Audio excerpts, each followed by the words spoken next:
Bonsoir, bienvenue sur la Libre Antenne. Ce soir, émission exceptionnelle avec, j'ai envie de dire, vous en avez rêvé, Meta TV l'a fait. Bienvenue Alain Soral à la Libre Antenne. Merci à vous. Bah écoute, merci à toi d'avoir accepté notre invitation. Alors, il faut encourager la dissidence. Il faut encourager. Alors Alain, toi les gens te connaissent évidemment dans la dissidence depuis longtemps, pour ceux qui te suivent. Tu es un auteur, tu es éditeur, tu es conférencier. On peut dire, tu es, je sais pas si tu acceptes le terme de philosophe, non? T'aimes pas, j'imagine. Si Bernard Lévy est un philosophe, ou Finkielkraut voilà. est un philosophe, je suis philosophe aussi, mais philosophe c'est une discipline sérieuse.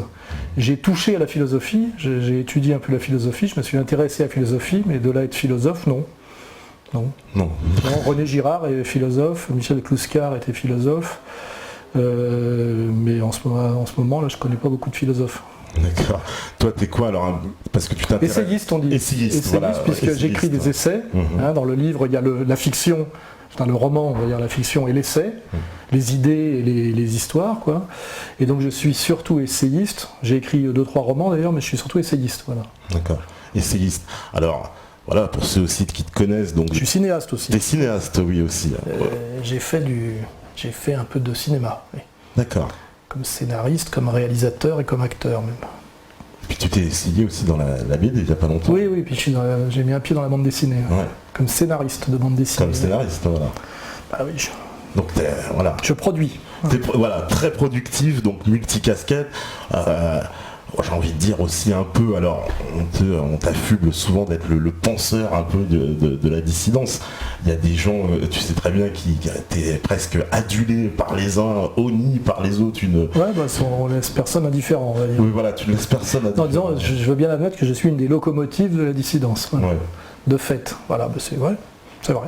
Mais en plus, ce rôle-là, il est venu, on va dire, au fur et à mesure. C'est pas quelque chose, qu'est-ce qui s'est passé? C'est-à-dire qu'il y a eu le public qui a basculé, tu as fait basculer un public en fait dans tes analyses, qui a été convaincu par tout ce que tu défendais. Il faut prendre ça chronologiquement.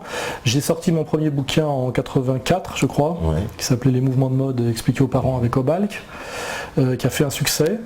Donc j'ai continué comme ça à marcher à écrire, donc j'ai été un essayiste qui de temps en temps sortait un essai un peu sulfureux et à succès. J'en ai sorti plusieurs, qui me valaient périodiquement des invitations dans les médias, puisque j'étais écrivain, donc notamment Ardisson m'invitait. Comme j'étais un peu sulfureux, on m'invitait déjà dans des émissions, soit des émissions grand public pour foutre la merde, soit Ardisson qui était un ami à l'époque m'invitait, mais déjà j'avais déjà un petit problème avec le mainstream, quoi. Et puis à un moment donné, on m'a plus invité du tout.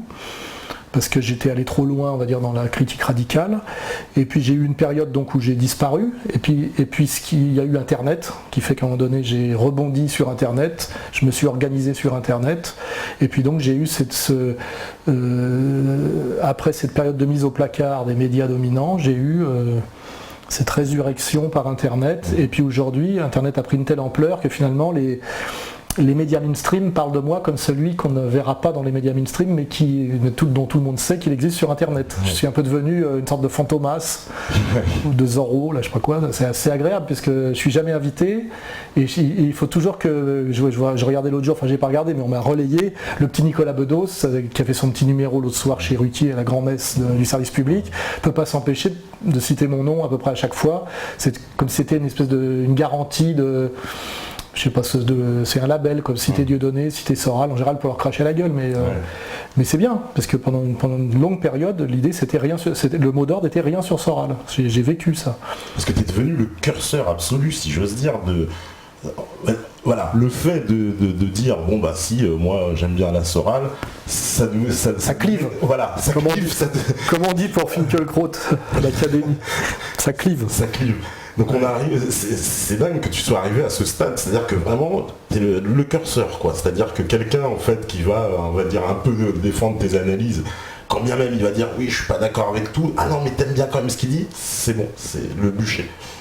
Ouais, c'est plutôt bon signe. Les gens qui font consensus en général, pas. Ouais. c'est souvent qu'ils n'ont pas grand-chose à dire.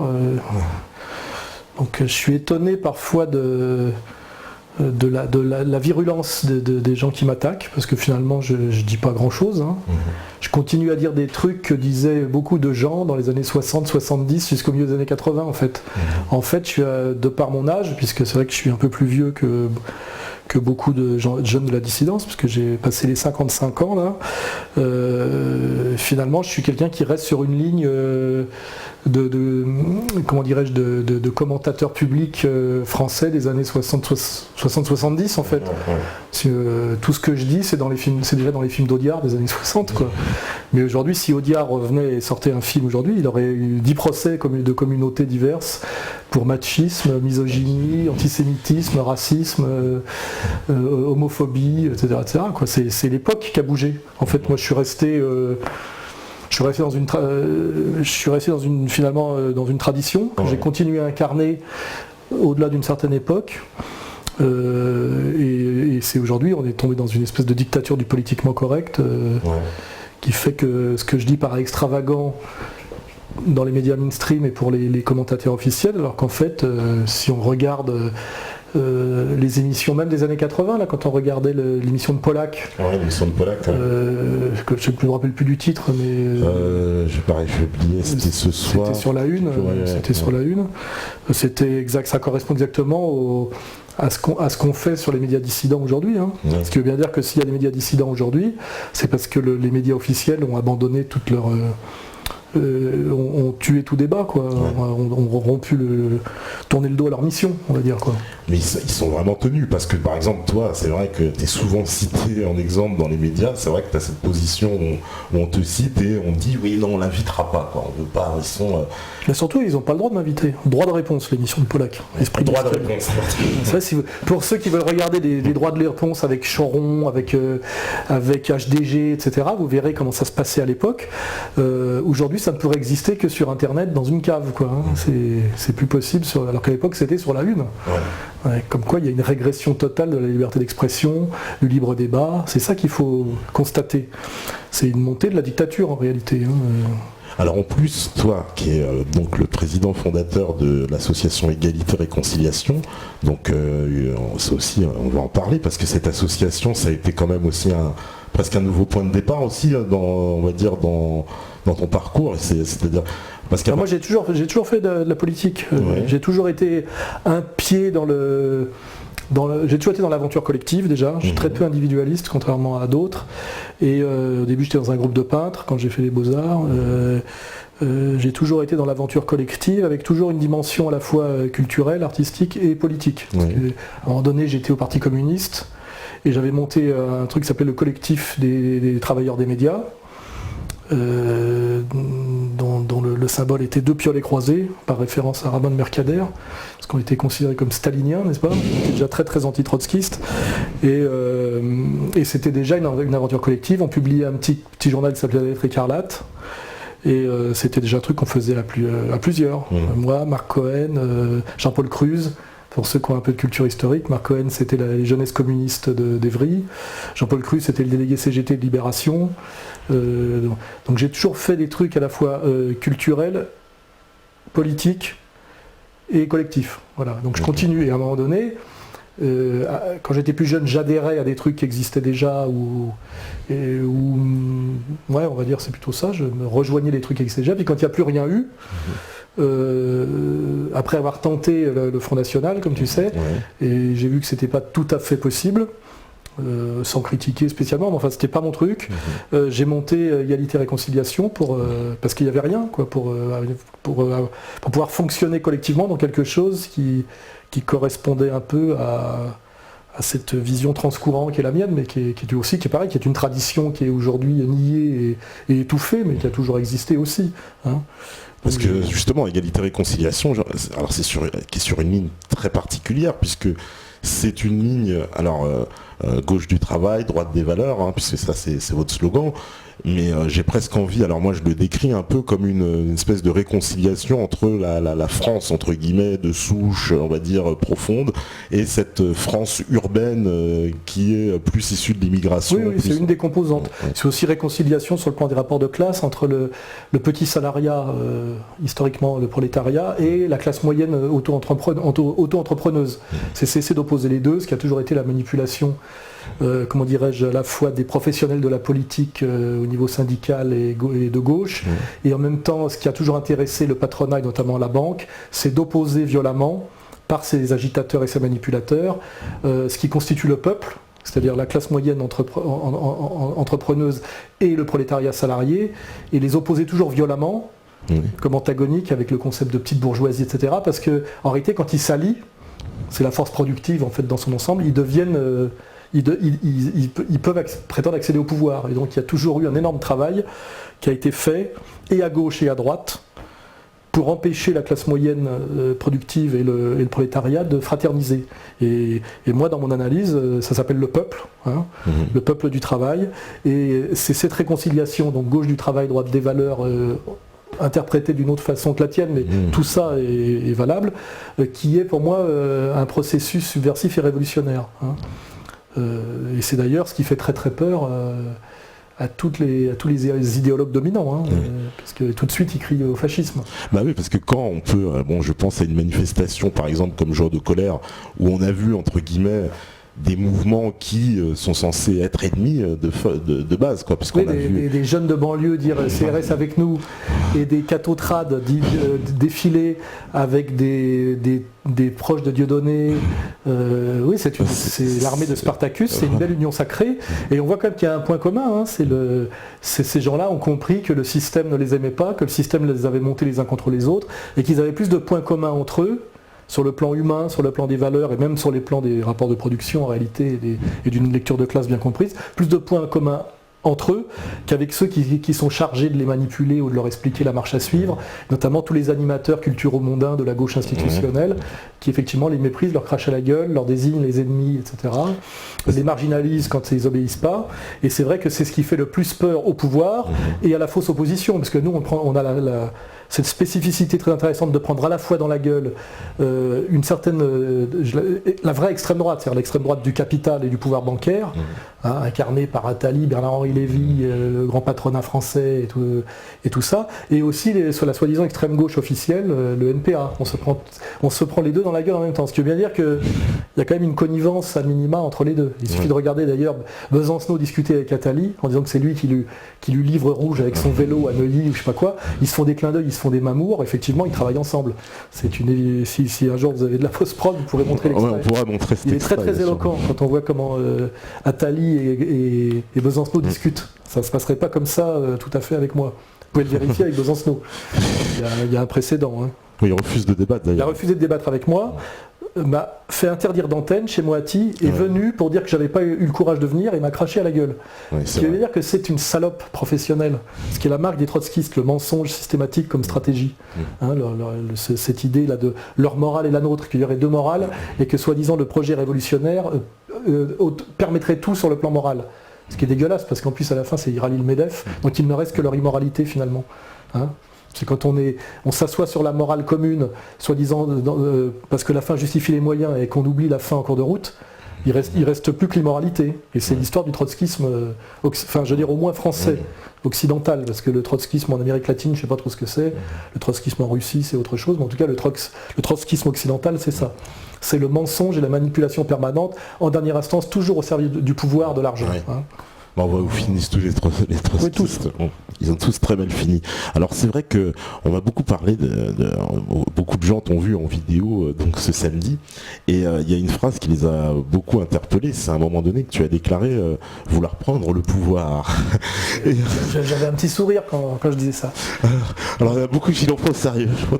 Non, ça voulait dire en gros quand les idées que je porte et les idées que nous partageons que partagent beaucoup de gens, finiront par arriver au pouvoir, elles finiront fatalement arriver au pouvoir. C'est-à-dire un jour, nous arriverons au pouvoir. C'est ça que je voulais dire. Moi, je ne sais pas si j'ai la rigueur, entre guillemets, il faut vraiment avoir pour prendre le pouvoir, je crois qu'il faut le vouloir énormément. Hein. On disait de Lénine qu'il pensait révolution jour et nuit, qu'il dormait jamais, etc. Il est mort jeune d'ailleurs. Je suis pas sûr d'être assez concentré pour ça. Mais c'est vrai que ce qui me maintient en vie quand même, c'est l'idée que ces idées de bon sens que je défends un jour deviendront majoritaires, j'espère, parce que sinon c'est très désespérant. Et c'est ça que je veux dire. C'est quand même, j'ai envie de dire, il y a quand même un espoir. Il y a eu. De toute façon, je sais pas, c'est une citation de Maurras, je crois. Le désespoir le désespoir en politique est une bêtise. Je sais pas quoi. La vraie citation de Maurras, vous la retrouverez. Mais c'est pas un concept politique, le désespoir. Dans politique, il n'y a pas de désespoir. Il y a des victoires, il y a des défaites, il y a des durées nécessaires. Il y a des périodes plus ou moins compliquées, il y a des fenêtres historiques pour pouvoir tenter des coups. Mais le désespoir, c'est une catégorie littéraire, c'est une catégorie sentimentale, c'est pas une catégorie politique. Hein. Si, peut-être chez ceux qui font de la fausse politique. On va pas une espèce de romantisme gauchiste où ils pourraient peut-être basculer dans le désespoir, mais parce qu'ils ont toujours fait de la psychologie en pensant faire de la politique. Mais dans la vraie politique, il n'y a pas de désespoir. Donc on est dans un engagement, on est dans un combat, on est dans une lutte, on est dans une résistance, on est dans un travail d'organisation, de réseau, de survie, de projet, et voilà, vaille que vaille, quoi. Je veux dire, c'est comme ça. Donc moi, je vous dis, j'ai 55 ans, finalement je suis toujours vivant, on m'a prédit la catastrophe depuis déjà le milieu des années 80. Tous les gens m'ont dit tu vas droit dans le mur, tu fais trop ceci, tu fais pas assez de concessions sur cela. Tous les gens m'ont toujours dit que ça allait très, très mal se passer, très mal finir pour moi. Et finalement, même si ça finissait demain, j'ai vécu 55 ans d'une vie assez rock'n'roll et assez conforme à ce qu'étaient mes rêves quand j'avais 17-18 ans, parce que je pense que c'est ça le secret. Quand j'avais 17-18 ans, j'étais à l'extrême gauche, parce que tout le monde était à l'extrême gauche à l'époque. Hein. C'était vraiment l'idéologie dominante. Et pour moi, une vie réussie, c'était une vie où on faisait la révolution, où on remettait la bourgeoisie à sa place, où voilà, on n'était pas, on avait c'était l'époque des grands récits historiques et des grandes visions politiques. Et en fait, je rêvais d'être dans le débat public, je rêvais d'écrire, je rêvais de batailler, et ma vie ressemble à ce dont je rêvais à 18 ans, ce qui n'est pas le cas de beaucoup de gens. Il y a beaucoup de gens, beaucoup plus de raisons d'être malheureux que moi, parce qu'ils se sont rêvés poètes ou révolutionnaires ou acteurs majeurs à 18 ans, et puis 20 ans ou 30 ans après, ils vendent des assurances, ou ils tiennent une épicerie, ou ils ferment leur gueule et ils tapinent comme tous ceux que j'ai connus à l'époque, hein, puisque j'ai connu tous les petits qui ont pris les places aujourd'hui, je le répète, les Wiesmann, les Becbédé, je les ai tous connus pro-palestiniens, révolutionnaires, voulant tout casser, crachant sur leurs aînés, etc. Et ils sont tous rentrés dans le rang, comme dans la chanson de Jacques Brel. Hein. Les bourgeois, c'est comme des cochons. Ils sont devenus eux-mêmes des cochons bourgeois sans aucun problème sur la durée. C'est pour ça que moi je dis il faut rien penser de définitif d'un type avant qu'il ait 40 ans. Parce qu'en réalité, c'est à 40 ans qu'on voit la solidité et la stabilité. C'est pour ça que la catégorie jeune est une pseudo-catégorie politique et sociale, parce que c'est la catégorie d'ailleurs de l'ennemi, hein, le jeune. Parce que la jeunesse est quelque chose qui ne dure pas. Hein, alors que la pauvreté, par exemple, ça peut durer, la négritude, ça peut durer, mais la jeunesse, non, c'est pas une catégorie, c'est une pseudo-catégorie. Et tous les jeunes cessent de l'être à un moment donné, et beaucoup abandonnent leurs idéaux de jeunesse en cours de route. Hein. Donc moi, le sérieux, c'est de dire, tant qu'un mec n'a pas 40 ans, je me fous un peu de ce qu'il raconte et j'attends de voir. Hein, et vous pouvez vérifier que dans la dissidence, c'est un critère très très valable. On attend de voir. Les 3 quarts des types disparaissent. Moi, j'en ai vu... qui soi-disant allaient casser la baraque, m'expliquer comment fallait faire. Il suffit d'attendre et ils disparaissent. Ils rentrent dans le rang, ils se marient, je ne sais pourquoi, ils s'achètent une rente, une situation, ils disparaissent, ils passent à autre chose, etc.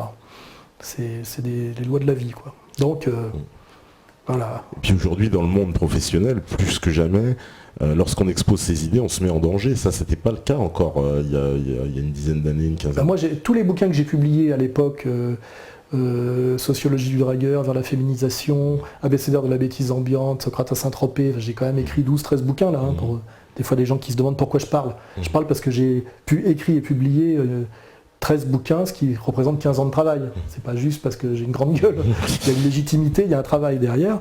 Mais je crois que pratiquement aucun des bouquins que j'ai écrits à l'époque ne pourrait sortir aujourd'hui. Les éditeurs ne voudraient pas les éditer. Et ils auraient tous une multitude de procès. Il y a vraiment une dictature du politiquement correct qui s'est imposée en France, une judiciarisation extrême, où maintenant, dès qu'un type fait un bouquin, un film, etc., où il y a un peu de contenu, un peu de critique, il se prend dans la gueule des avocats et des procès. Et moi, là, je suis régulièrement convoqué par des juges d'instruction, parce que des gens comme Caroline Fourest, ou même des repris de justice, là, comme un certain...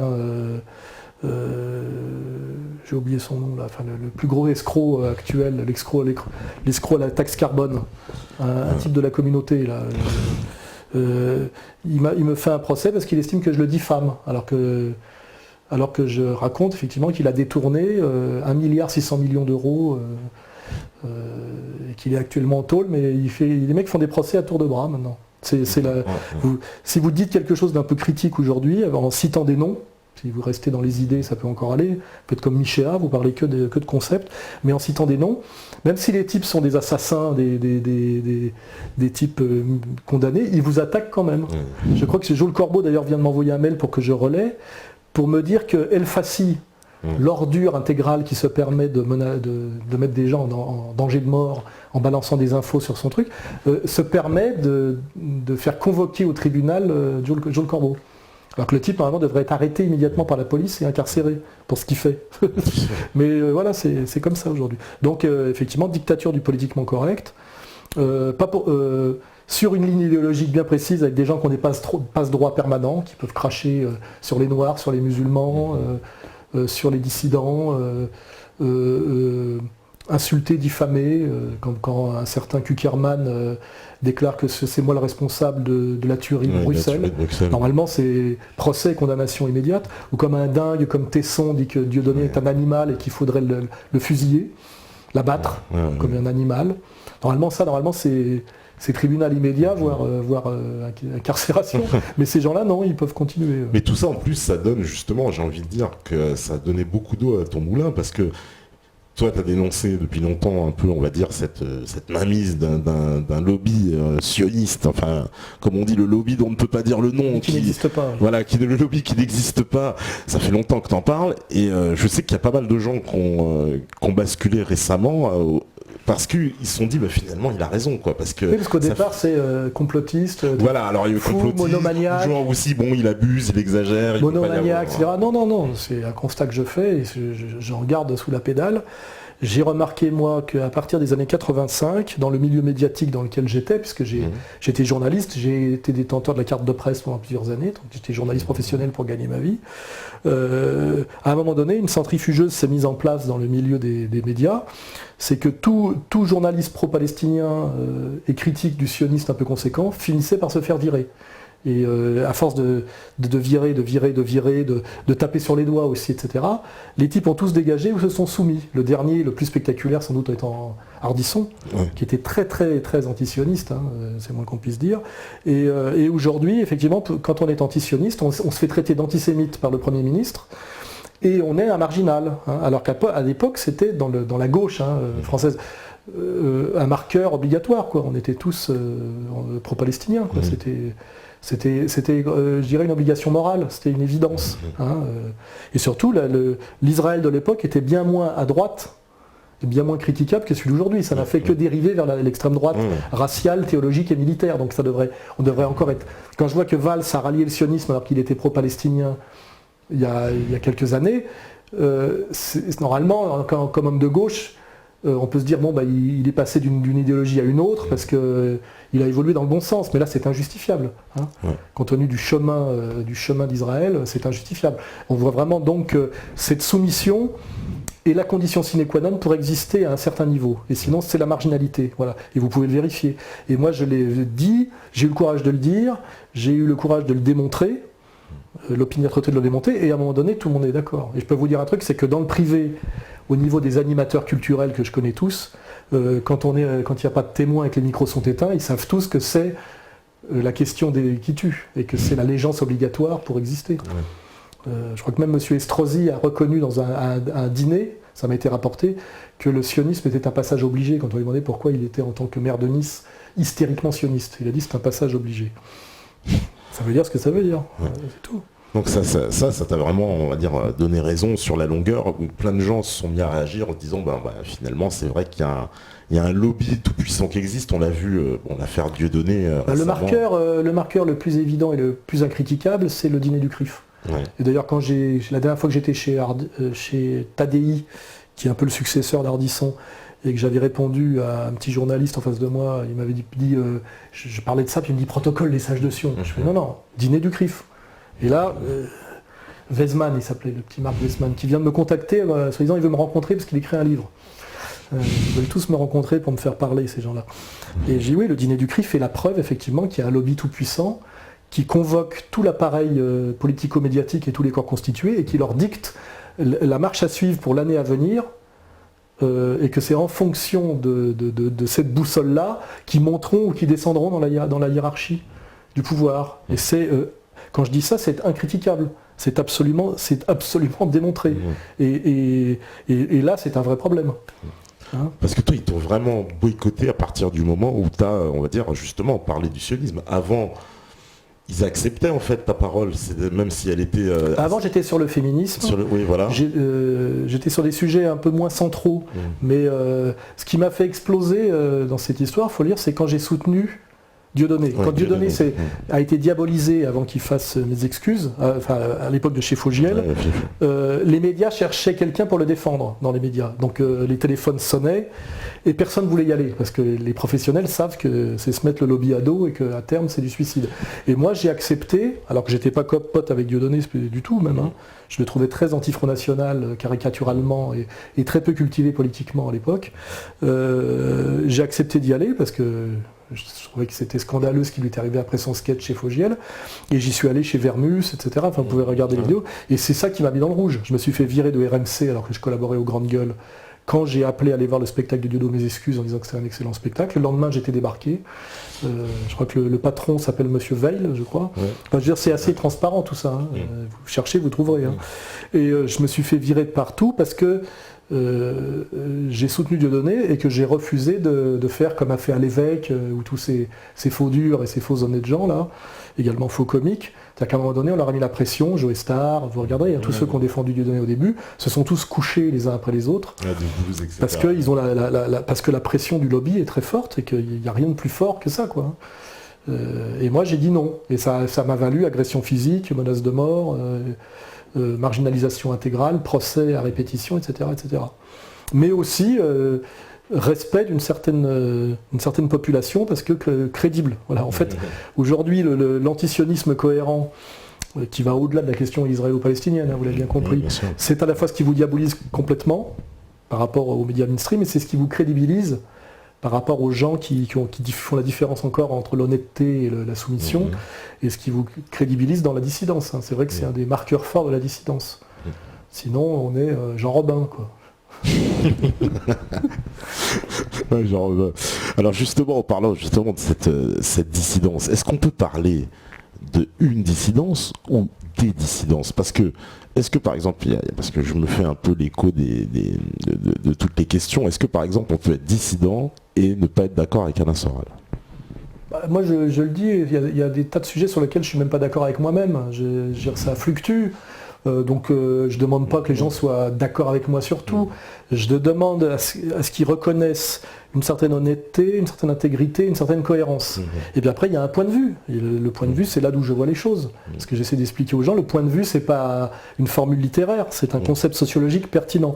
C'est-à-dire qu'on ne peut voir le monde que de là où on est. Prétendre qu'on le voit de façon omnisciente comme les néo-kantiens par l'époquet ou les sociologues positivistes par le recours à la science est une naïveté, est une arrogance. Moi je suis un moyen bourgeois français né dans les années 60 qui a passé son enfance dans une cité dortoir de la banlieue parisienne. Voilà, je suis ce que je suis. Je ne suis pas issu de l'immigration, je n'ai pas la peau noire, je ne suis pas juif. Voilà, donc je ne suis pas Éric Zemmour, je ne suis pas toi, je ne suis pas Dieudonné, et donc j'ai dit que de mon point de vue, mon analyse est honnête et cohérente et est relativement performante, mais ce point de vue n'est pas, objectivement, celui d'autres gens, et peut heurter d'ailleurs mon point de vue, celui d'autres gens. Quand je me mets à la place du français de souche issu du prolétariat et de la violence qu'il subit en banlieue depuis 30 ans, de toutes les nuisances qu'il subit, prolétaire souvent issu d'ailleurs des ex-vagues d'immigration polonaise, espagnole et portugaise, je peux agacer un petit jeune issu plus récemment d'une immigration, un petit jeune de banlieue issu d'une immigration afro-maghrébine, qui ne comprend pas mon soutien et mon empathie pour certains types qu'ils identifient comme des gros beaufs et des fachos. Tout à fait. Ouais, voilà. Mais là-dessus, je reste droit dans mes bottes. Comme quand je défends Le Pen, que j'appelle le résistant suprême et le combattant suprême, j'ai régulièrement des gens qui disent on t'aime bien Soral, mais comment tu peux défendre ce salaud qui a torturé en Algérie? Ça, j'ai plein de questions. Excusez-moi, mais moi, je suis français. Pour moi, Le Pen, c'est un grand combattant français. À un moment donné, il s'est réengagé dans une guerre qu'il n'a pas d'ailleurs déclarée. C'est le gouvernement socialiste de Guy Mollet qui l'a déclaré et qui a voté les pouvoirs spéciaux à Massu et à Ossarès. C'est Mitterrand qui a fait couper la tête en tant que ministre de la Justice à des tas de résistants. Le Pen, même dans cette séquence-là, est totalement respectable par rapport à son point de vue, à son origine et à ses convictions. Et c'est ça que j'essaie de faire comprendre, et là-dessus, je ne transige jamais. Je dis, j'expliquais un jour sur un marché en banlieue, pas loin d'ici, où il y avait pratiquement d'ailleurs que des barbus en djellaba.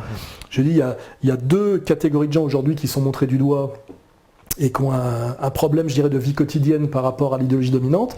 C'est le musulman qui veut vivre sa foi en France et le militant Front National. C'est les deux qui se font cracher la gueule systématiquement par les animateurs de Canal+, et par les vendus de Charlie Hebdo. Et je dis ça, et pourtant vous détestez l'un l'autre. Je dis à un moment donné, vous avez peut-être des choses à vous dire, puisque quand on subit les mêmes attaques par les mêmes, c'est forcément que, au moins par la bande, par le rapport au tiers, on a des points communs.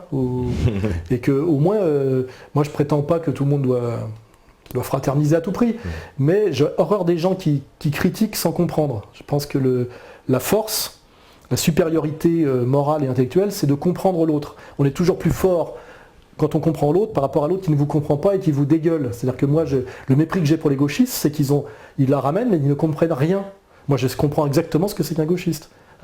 Et c'est insupportable, les gens qui crachent, qui dégueulent et qui expriment aucune compréhension. On peut, même moi, dans ma critique très radicale, non seulement du sionisme, même d'un certain judaïsme, ça découle d'un gros travail de compréhension. C'est ça qui est important. La compréhension, c'est toujours une forme de respect. C'est-à-dire, j'ai étudié la question, je m'y intéresse, je ne nie pas que ça existe, j'essaye de comprendre, ce qui est une forme de respect, et puis surtout ce qui empêche la violence d'une certaine manière. Parce que quand on explique, quand on comprend et qu'on explique, même si on combat, ça évite la phase de violence radicale, émotionnelle, etc. D'ailleurs, les dingos d'extrême gauche sont d'autant plus violents aujourd'hui qu'ils ne comprennent plus rien. Et que leur engagement est devenu totalement illégitime et stupide. C'est pour ça dire qu'ils ne recourent plus qu'à la violence. Et le marqueur type, c'est que une de leurs actions principales aujourd'hui, c'est de brûler et de détruire des livres. C'est quand même très fort pour des gens issus de l'histoire de la gauche. Normalement, c'est un truc de beauf d'extrême droite. Si on regarde Fahrenheit, les autodafés, etc. C'est un peu, alors c'est presque, justement, j'ai presque envie de dire une troisième voie, la voie d'égalité-réconciliation, parce que je sais que toi, tu es très critiqué justement par les mouvements identitaires, comme tu l'as expliqué, que parce que... des ennuis de tous les côtés. J'ai vu des trucs où on dit, non mais Soral, il est islamophile. Baboucholâtre aussi. Ouais, baboucholâtre, etc. Donc finalement, les mouvements d'extrême gauche, ils disent non, il est d'extrême droite. Les mouvements d'extrême droite, vraiment, enfin identitaires en tout cas, ils disent, bah non, Soral, il est limite trop à gauche pour nous. On sait plus. Marxiste aussi. Il y a toute une extrême droite qui supporte pas le fait que je garde un substrat marxiste. Oui, complètement. Pour eux, je suis un rouge. Oui, mais bon, mais ça, c'est quand on fait du transcourant et quand on fait de la réconciliation et quand on se retrouve entre deux courants, entre deux combattants, c'est toujours là que c'est le plus dangereux et qu'on prend des coups. Ouais. C'est beaucoup plus confortable de rester dans un petit milieu bien fermé, avec une espèce de narcissisme comme ça, une auto-reproduction.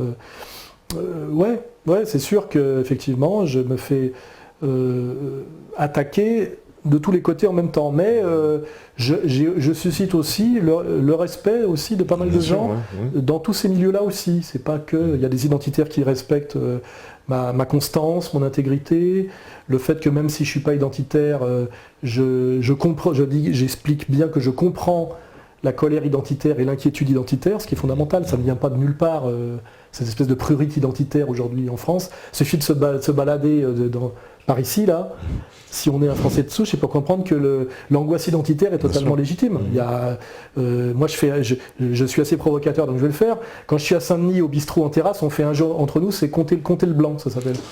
Chaque fois qu'on voit un blanc passer, on marque un point. Des fois, il faut 1h30 avant qu'il y ait un blanc qui passe. En général, c'est un Polonais ou un Roumain. Voilà, je n'en dirai pas plus. Hein. C'est la réalité. Et après, on te dit que la question que tu dois te poser, c'est de savoir si tu es raciste. Tu sais, c'est le mec, il est blanc, il est dans une rame de métro, il y a 80 personnes, il est le seul blanc, et la question qu'il doit se poser, c'est est-ce que je suis raciste ? Il faut arrêter de se foutre de notre gueule. Tu vois. Alors évidemment, bon, c'est comment on en est arrivé là ? Ça, c'est la bonne question. Mais moi, ça me fait, voilà, je provoque là-dessus, j'hésite pas à provoquer. Et je me suis déjà fait insulter par des mecs à cause de ça. Quoi.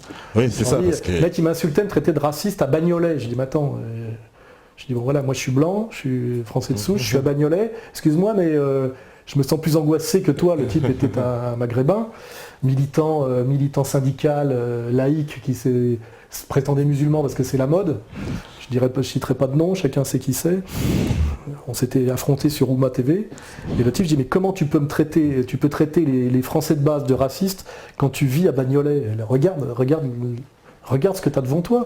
Le petit blanc, il est très très inquiet de l'évolution de son pays qui s'appelle la France, qui est quand même un pays qui est en Europe, de tradition chrétienne. Et effectivement, bon, alors après on peut expliquer qu'il s'est passé les choses, mais nier ça, c'est nier cette angoisse, nier cette réalité, c'est très malhonnête, très irrespectueux. Hein, et là-dessus, je ne transige pas. Tu crois par exemple, à ce que fait par exemple Kémy Séba, qui pense que lui, il faut que les descendants d'immigrés retournent en Afrique C'est une démarche totalement honnête, totalement légitime, que je trouve beaucoup plus honnête que celui qui veut rester là, tout en crachant sur la France et en demandant des réparations, qui n'a aucune intention de partir et qui dit que ce pays est horrible, qu'il est entouré de racistes, que c'est insupportable, mais qui veut rester et qu'on lui file du pognon. Je trouve ça beaucoup plus honnête quand on décide que ce pays est insupportable et que c'est horrible de vivre dans ce pays quand on est blanc ou issu de l'ancien empire colonial.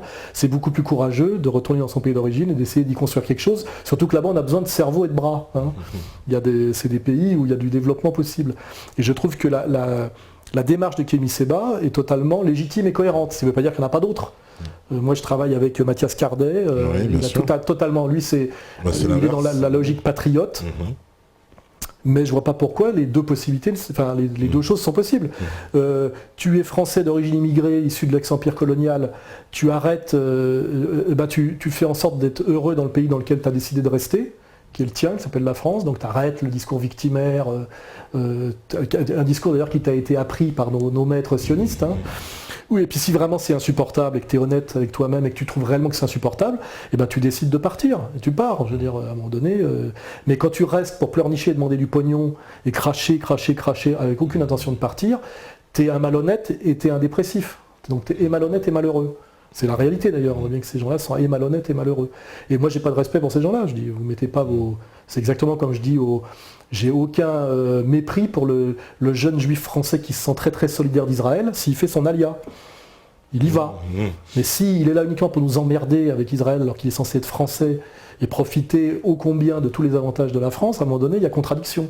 Hein. Donc je dis, soit tu es français et tu mets ta judéité entre parenthèses et tu la gardes pour chez toi, ta sphère privée, et tu fais à minima, tu te mets sur un discours à la Zemmour, soit tu vas jusqu'au bout de ta logique, tu arrêtes de nous emmerder avec ta LDJ là, et tu fais ton alia et tu pars combattre en Israël, et là tu te démerdes avec les Palestiniens, c'est un autre problème.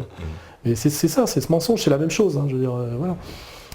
Moi j'ai pas ce problème-là parce que je suis un petit Français de base et moi je me bats pour mon pays et je suis né là. Et alors on pourrait me rétorquer que je suis savoyard, donc français après les Antillais, c'est vrai, c'est vrai historiquement. Mais en tout cas, voilà, oui, moi je me sens très français. Je suis issu de la classe moyenne. Et mon combat, effectivement, c'est que je suis très inquiet pour mon pays, très inquiet, pour des raisons, je crois, qui apparaissent à de plus en plus de gens aujourd'hui. Hein. C'est un pays en danger, la France, à tous les niveaux. Et je me bats pour essayer d'aider à éviter la catastrophe, en réalité. Donc de ce point de vue-là, je suis assez incritiquable, parce que je pousse jamais ni à la violence, ni à l'extrême, ni à la radicalisation, ni à la ceux compréhension. qui écoutent vraiment ce que tu dis, ils n'ont pas du tout la même image évidemment que de ceux qui te conspuent de l'autre côté. Quoi, qui soit ne savent pas réellement ce que je raconte. Parce qu'il y a beaucoup de gens qui disent « T'as lu les livres de Soral ?» Il fait « Ah non, il n'est pas question que je les lise, c'est un facho. » Donc les gens ne savent pas ce que je raconte, ils croient les médias officiels qui sont qui ont atteint un niveau de mensonge inouï. Hein, ça on l'a démontré aussi grâce, tu le fais aussi maintenant. On montre, comme c'est une phrase de moi qui est devenue un peu connue maintenant, c'est un journaliste aujourd'hui, c'est une pute ou un chômeur. Ou alors on fait du journalisme dans une cave, en dissident. Oui, c'est-à-dire qu'on a tellement raconté de saloperies, de mensonges sur moi qu'il y a des gens qui pensent que je suis le diable, quoi, et qui pensent que je suis ceci, cela, etc. Et quand ils outrepassent l'interdiction des médias officiels, parce qu'on leur dit n'allez pas voir, on s'occupe de vous expliquer ce que c'est. Quand ils outrepassent et qu'ils vont voir, il y a très peu de gens qui, au bout d'un moment, ne basculent pas en disant c'est quand même. Je crois que même Bill Guerre, là, l'ancien juge, a dit Soral, c'est plus compliqué que ce qu'on dit. Et je veux déjà dire quelque chose, parce que lui, il est dans le système. Et oser dire ça, déjà, ça veut dire en gros, je suis allé voir et c'est autre chose, quoi. Et c'est vrai que je mets au défi quiconque me crache à la gueule a priori comme ça, de continuer à dire exactement la même chose après avoir passé un certain temps à regarder mes vidéos, avoir lu quelques-uns de mes bouquins, etc. À mon avis, si le type reste exactement sur la même position, c'est qu'il est malhonnête, ou totalement abruti. Hein, quand on regarde aujourd'hui les gauchistes de base, on recrute beaucoup chez les abrutis. Les cadres sont des malhonnêtes et à la base c'est des abrutis. Ils refusent le débat souvent, c'est-à-dire qu'ils sont tombés, comme tu disais tout à l'heure, dans une espèce de violence, mais ils ne veulent pas débattre, par exemple. D'ailleurs, même s'ils voulaient, ils n'ont plus vraiment le niveau, hein, parce que dialectiquement, c'est no passaran, avec une faute d'orthographe, je sais pas, et je leur rappelle quand même que historiquement, passaran, hein, c'est un très mauvais slogan, hein, parce que les Républicains, ils l'ont quand même eu dans le baba. Hein. Franco est mort dans son lit en 74, donc moi je serais eux, je prendrais un autre slogan que no passaran. C'est un slogan de loser. Hein. La vérité c'est passaran, les gars.